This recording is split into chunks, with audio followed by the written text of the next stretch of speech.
Have you ever been talking to somebody and you began to realize that that person has zoned out and is no longer listening? Every wife instantaneously knows what I'm talking about. Every parent immediately knows what I'm talking about. I don't know how often, if I'd ask my kids how many times they've heard the make your bed, pick up your room speech, their eyes would glaze over just thinking about it. It's by now in the thousands.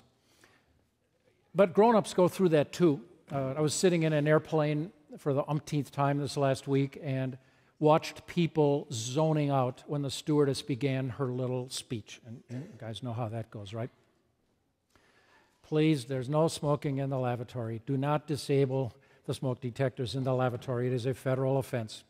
You will be arrested, hogtied, and never seen again if you are caught smoking in the john. Don't do it. Air marshals will never let you see your family again. And you go through this same old thing. If this aircraft should come down over water, your seat cushion will double as a flotation device. You've heard it too. And, I mean, I'm just watching people.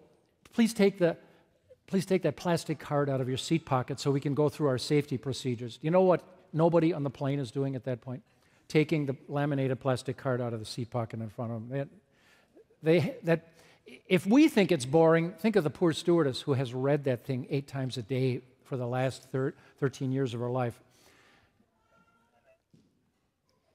Please grasp the buckle in your left hand and take the clip in your right hand. They're giving instructions how to put on a seatbelt, and we got to listen to this. People aren't even listening. They're just glazed. How do you think we got to the airport? You think we walked? You can't get close to this airport by walking. We had to buckle on our car seat belts. Why are you re-explaining things like how to breathe? And nobody listens. If this cabin should lose air pressure and lose oxygen, a mask will descend. Place it firmly over your nose and mouth and breathe deeply. Please do not attempt to help an adult or child near you until the thing is firmly fixed on your... Oh, come on. Nobody's listening. People have zoned out.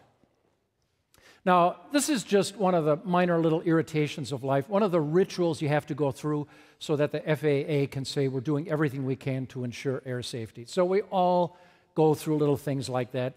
There's little routines that you just sort of ignore, and you know there's a reason for it, and you just endure it. So that's just nothing but a minor irritation. But let's suppose you're reading in your Bible.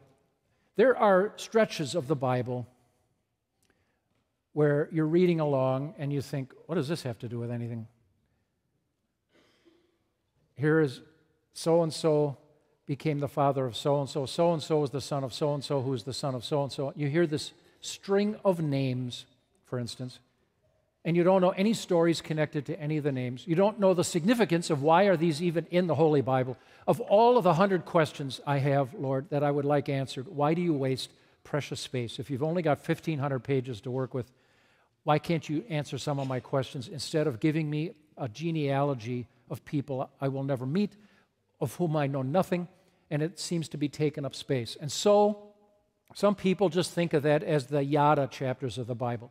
You hit this string of names, and it's just yada, yada, yada, blah, blah, blah, so you just jump over it and go to something more interesting.